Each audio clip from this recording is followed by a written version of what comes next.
हमारे मिंबर से 70% जो गुफ्तगू होती है वो दिफाए मकतब की होती है। इसका एक रीज़न है। रीज़न यह है कि हम उस मुआशरे में रहते थे कि जहां हमें बार बार कभी काफर बोला गया, कभी मुशरिक बोला गया। 80s से ये बरमला एक प्रोपेगेंडा शियों के खिलाफ शुरू हुआ, जिसके नतीजे में हमारा रिएक्शन कभी वो न रहा जो दुश्मन चाहता था कि एक शख्स अमीरुल मोमिनीन के चेहरे पर अमीरुल मोमिनीन को गालियां दे रहा था। मौला के साहब आगे बढ़े कि मौला हम जाएं इसका सर कलम कर दें। अमीरुल मोमिनीन ने फरमाया कि जब तक ज़बान से बात कर रहा है इसका जवाब ज़बान से दो, अगर तलवार उठाए तो फिर तुम तलवार उठाना। फिर फरमाया नहनु अबनाउद दलील, हम जब भी दुश्मन से मुकाबला करते हैं तो हम दलील से बात करते हैं। और फरमाया जहां दलील होती है वहां गाली नहीं होती। अगर कोई तुम्हें काफिर कहे तो हमारे उलमा ने उनको इस मिंबर से जवाब दिया, अगर किसी ने कहा बिदअती हो तो हमारे उलमा ने मिंबर से जवाब दिया। हमने कतन किसी को काफिर कह के उसे मारा नहीं, लेकिन मद्दे मुकाबिल मासूम फरमाते जब दलील खत्म हो जाती है तो वहां पे जंग शुरू हो जाती है। क्योंकि हमारे पास दलील थी। हमने कभी भी किसी जगह पे आपको नजर नहीं आता कि अहले बैत के चाहने वालों ने किसी मुसलमानों के बड़े गुरु से जंग की हो। जब तलवार उठी तब जंग शुरू हुई।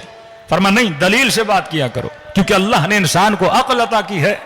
तभी 70s या 80s से लेके जब ये प्रोपेगेंडा चला कि शिया काफिर है, शिया बिदअती है, अब हमारा बच्चा हमारी बच्ची अगर स्कूल में जाए तो उसे काफिर की निगाह से देखा जाए। हमारे लोग जॉब करें तो वहां से उनको एक अजीब तरीक निगाह से देखें। वैकेंसीज पैदा हो जाए, जो इंटरव्यू लेने वाले उनके अंदर भी वही नफरत घोल दी गई जो नफरत फैलाई गई इस पूरे मुल्क में। कहीं पे दुकान हो तो ये बोला जाए इनका खाना ना खाओ। एक पढ़े लिखे फैमिली कहते हैं मौलाना किसी के घर में हमने खाना भेजा तो जो नौकरानी ले जाती थी उसने उस घर की मालकिन को कहा कि आप आइंदा इनके घर में खाना ना भेजा करें। का क्या मसला है? कि जब भी आपका खाना ले जाती हूं वो खातून क्या करती है, आपका खाना कचरे में फेंक देती है। उसे बुलाया कि आप कितनी पढ़ी लिखी हैं? कि हम डबल MA किया हुआ है। एक बहुत रैंक के ऑफिसर की बीवी, शोहर भी इतना पढ़ा लिखा है। तो कहा कि आप, मुझे पता चला है अगर आपको खाना नहीं चाहिए तो आप हमें मना कर दें, लेकिन ये रिज़्क़ परवरदिगार आलम आप इसको फेंकती क्यों हैं? कहा नहीं, हमें यह बताया गया है कि न्याज जो है वो हराम होता है, लिहाजा हम नहीं खा सकते। अब ये सोच एक निचले तबके की नहीं है।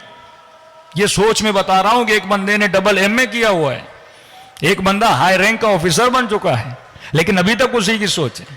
तभी मिंबर की मजबूरी बन गई कि हमारी नस्लों को हम सिखाएं कि जनाबे वाला मजलिस में ये जवान आता है, कल कोई इसको काफर बोले तो कम से कम इसके पास दलील हो।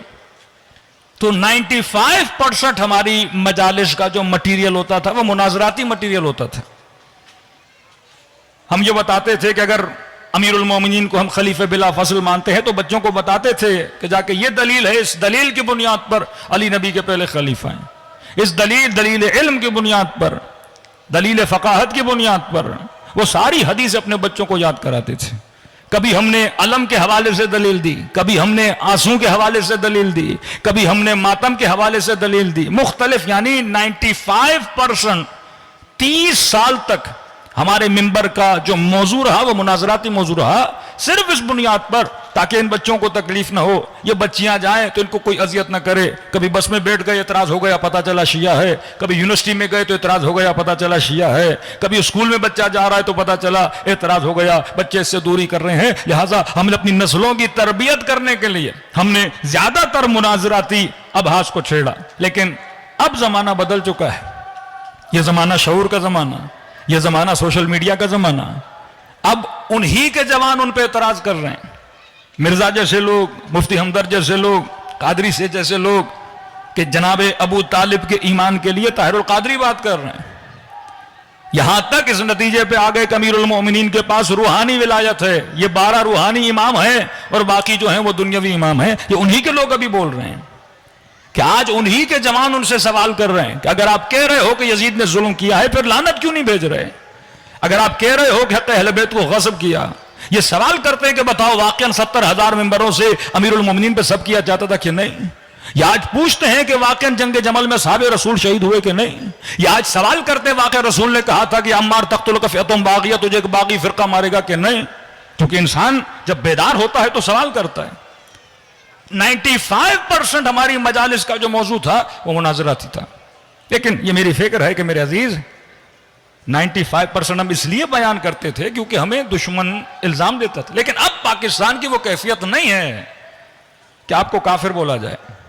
वो मरहला हम पार कर चुके, पास कर चुके। उस मुश्किल मरहले से पाकिस्तानी शिया निकल चुके कि जिस मरहले में पूरा जोर लगाया गया कि कादियान दीनियत के बाद उसके बाद शियों को भी इस मुल्क में काफिर कहलाया जाए। अल्हम्दुलिल्लाह हमारे उलमा ने मेहनत की, बच्चे बच्चे ने मेहनत की, लेकिन अब वो मरहला नहीं है।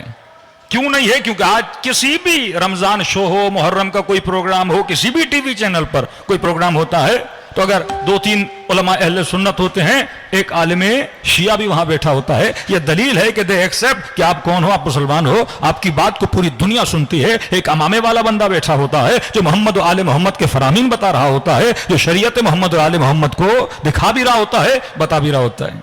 लेकिन जो बड़ा पहलू मैं आज भी देख रहा हूं कि हमारे मेंबर की रविश वही है कि जनाब अब वो जमाना खत्म हो गया, अब उनके जबान सवाल कर रहे हैं।